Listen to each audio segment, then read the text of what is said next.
Sudah, Mbak. Baik ya Ibu, mohon ditunggu terlebih dahulu ya, nanti akan dipanggil. Iya, Mbak. Saya mau cari namanya. Ya. Atas nama anak Celia. Iya.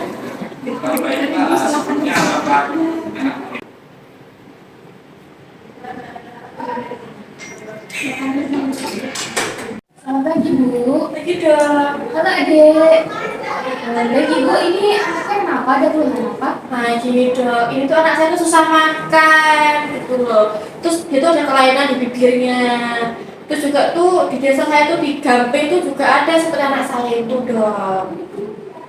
Sudah berapa lama, Ibu, kejadiannya? Kurang lebih sekitar 2 bulan dok. Ini sebelah sini. Baik, Ibu, ini anaknya mengalami radio pelatas gizi sih, Bu. Ibu tahu radio pelatas gizi itu apa? Belum tahu dok. Radio pelatas gizi ini adalah kondisi di mana ketika bibir anak naik ke langit-langit sehingga membuat anak mengalami kesulitan makan. Terus itu bagaimana ya dok mengatasinya? Untuk cara mengatasinya, Bu, ini anaknya bisa dilakukan dengan cara pemberian makan itu, Bu. Kita harus memberikan anak posisi nyaman. Setelah itu memberikannya menggunakan alat makan khusus untuk anak yang mengalami radio pelatas gizi dan mengajarkan anak sedini mungkin. Oh sempet tuh ya dok. Nah di desa saya tuh dok di Gamping itu tuh banyak dok anak saya yang seperti anak saya gini dok. Kira-kira ada berapa orang, Bu? Kurang lebihnya tuh 5 dok atau lebih gitu dok. Iya. Jadi kami akan usahakan untuk semua melakukan sosialisasi. Iya dok, iya ya benar. Kalau gitu terima kasih ya dok. Ya. Ayo, nah pulang.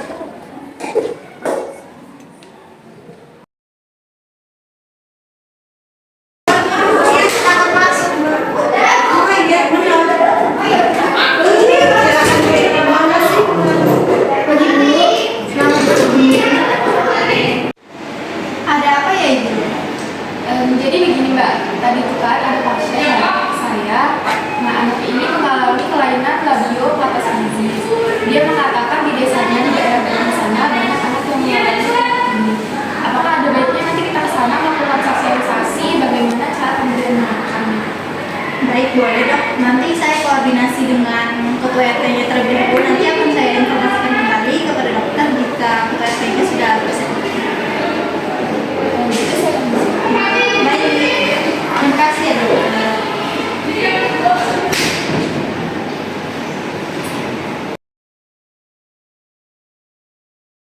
Capek juga bisa nafas. Oh iya, lupa nelpon Pak RT.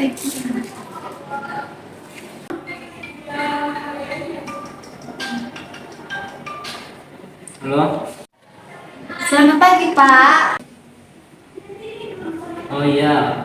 Sebelumnya perkenalkan saya Kepala Puskesmas Gamping. Di sini saya bermaksud untuk menyampaikan rencana kami untuk mengadakan edukasi karena banyak yang mengonsultasikan kepada dokter puskesmas kami bahwa banyak terjadi pada anak-anak itu bibir sumbing, sehingga kami berencana untuk edukasi. Jika diperbolehkan mungkin kami akan mengadakan edukasi Pak. Ya, mau kapan ya Mbak? Baik, rencananya besok jika berkenan. Iya, besok saya umumin ke warga-warga sekitar di aula perkumpulan. Baik, terima kasih. Ya Mbak.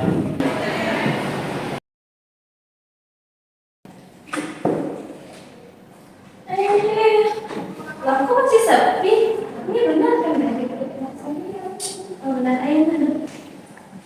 Dan kok? Assalamualaikum, permisi. Ada apa sini? Ayo itu malu lagi saya. Jadi dari tadi, Bu? Iya, Bu. Ini adeknya. Aku siapa? Sana dia. Kembangan ya? Udah 15 menit di sini, Bu. Biasa dari ibu ya, tadi Waktu Indonesia. Assalamualaikum. Santai dulu Mbak. Bu, maaf ya, saya telat. Nggak apa-apa. Sering.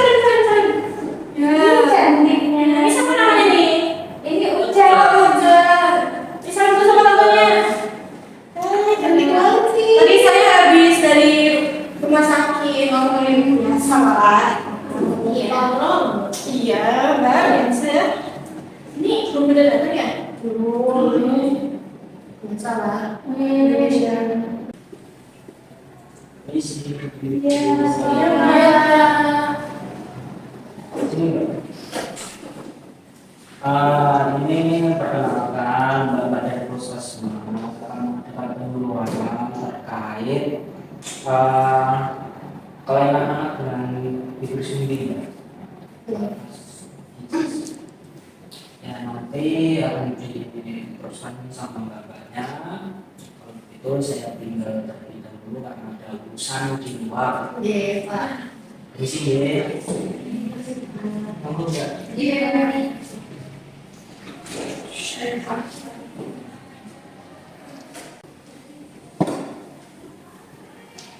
Baik, selamat pagi ibu-ibu sama adik. Pagi.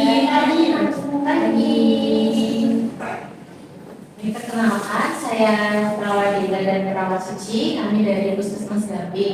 Baik ibu, nanti di sini kami akan melakukan penyuluhan terkait bagaimana pemberian makan pada anak dengan labio atau palustitis atau bibir sumbing ya. Bagaimana bisa langsung dimulai aja? Boleh Mbak, silakan. Sebelumnya apakah ada yang sudah tahu apa itu labio palustitis atau bibir sumbing? Kelainan pada bibir Mbak. Di sini labio atau palustitis adalah proses terjadinya atau disebabkan karena kegagalan penyertaan proseus maxillaris dan premaxillaris pada awal usia embrio di dalam kandungan.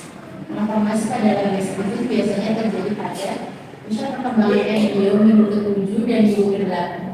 Seharusnya pada usia ini proses penyatuan bibir atas pada garis tengah setiap embrio selesai dilakukan. Tetapi pada kasus embrio dengan labiospizis pada minggu ke-7 dan ke-8 justru penyatuan ini tidak terjadi. Jadi di garis bawah ini ada garis kan ibu. Jadi pada embrio usia 7 dan 8 itu tidak terjadi penyatuan, tidak sempurna. Selanjutnya untuk tanda dan gejalanya yang paling umum dari atresia esophagus adalah sebagai berikut. 1. Lembut putih berbusa yang keluar dari mulut. 2. Sering batuk atau tersedak saat menyusu. 3. Kulit anak berwarna biru terutama saat sedang menyusu. 4. Anak mengalami kesulitan bernafas. Mbak, boleh bertanya? Ya. Untuk penyebab cacaran itu apa ya Mbak? Untuk penyebab atau terjadinya itu ada beberapa faktor ya Bu ya. Bisa karena faktor keturunan, bisa karena kegagalan pada fase embrio, terus juga bisa karena terkena radiasi, kekurangan nutrisi, dan juga adanya trauma yang terjadi pada trimester pertama kehamilan. Kemudian ada juga beberapa obat-obat yang bisa dikonsumsi, salah satunya korison, antikonvulsan, klorsiklizin, dan juga adanya jamu. Apa yang ditanya lagi? Mbak, saya mau bertanya cara pemberian makan untuk anak bibir sumbing itu gimana ya Mbak? Oke, Ibu bertanya dok ya. Yang pertama yaitu bisa diposisikan anak pada suhu 45 derajat. Hal ini bertujuan supaya air susu dapat mengalir langsung ke bagian lambung anak. Kemudian yang kedua, menjaga posisi botol tetap dalam keadaan miring dan terangkat supaya asinya mudah turun ya Bu ya. Untuk selanjutnya menggunakan dot yang sudah dimodifikasi dengan sayatan berbentuk huruf V. Hal ini dilakukan untuk memperbesar jumlah asi yang keluar dari botol. Kemudian penggunaan dot yang elastis sangat dibutuhkan untuk memudahkan anak memisah seperti itu. Apakah dipahami? Ya, terima kasih ya Mbak. Oke Ibu, untuk cara melakukan pemeriksaan pada anak yang belum terdeteksi bibir sumbing itu ada beberapa. Yang pertama,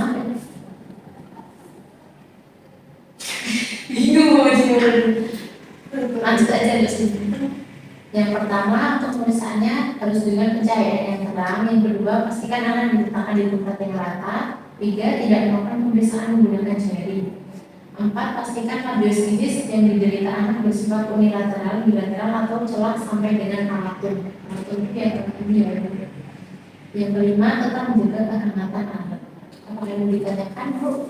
Mbak, kalau semisal sudah terlanjur bibir sumbing itu bagaimana ya? Soalnya kan anak saya cuma udah terlanjur bibir sumbing gitu. Apakah ada alternatifnya? Mungkin kalau sudah terlanjur itu bibir sumbing bisa melewati proses pembedahan ya, bisa cepat lagi seperti itu. Mungkin bisa diberikan Mbak, templatenya.